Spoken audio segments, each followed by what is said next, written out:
Israël continue de violer l'accord de cessez-le-feu. Des frappes sans précédent dans la nuit du lundi à mardi sur la bande de Gaza ont fait plus de 400 morts. Il s'agit de l'un des raids les plus importants depuis le début du cessez-le-feu le 19 janvier dernier. De son côté, le Hamas accuse le Premier ministre israélien de se servir de la guerre comme d'une bouée de sauvetage face à ses problèmes politiques et d'avoir décidé de sacrifier les otages encore vivants à Gaza.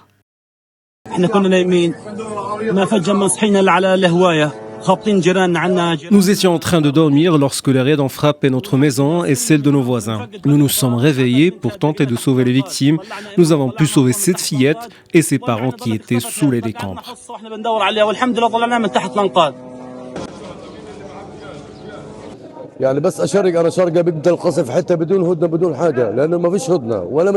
Nous n'avons pas assisté à un cessez-le-feu. Nous y croyons même pas. Des centaines de victimes ont trouvé la mort. On en a marre. Les frappes sont partout.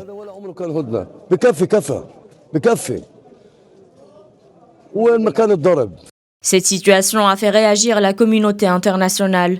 Le chef de l'ONU s'est dit choqué par les frappes israéliennes.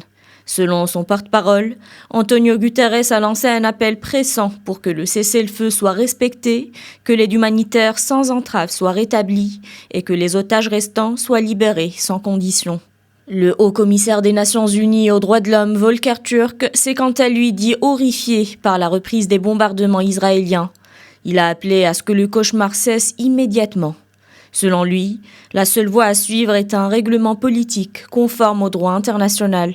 Le recours d'Israël à encore plus de forces militaires ne fera qu'amplifier davantage de misère sur une population palestinienne souffrant déjà de conditions catastrophiques. Plusieurs pays ont dénoncé cette nouvelle attaque, notamment l'Égypte, la Jordanie ou encore la Turquie, qui évoquent une nouvelle phase dans la politique génocidaire d'Israël qui défie les lois de l'humanité. Ces frappes portent un coup majeur à la trêve, à l'heure où les négociations indirectes menées par les pays médiateurs sur la suite du cessez-le-feu sont au point mort.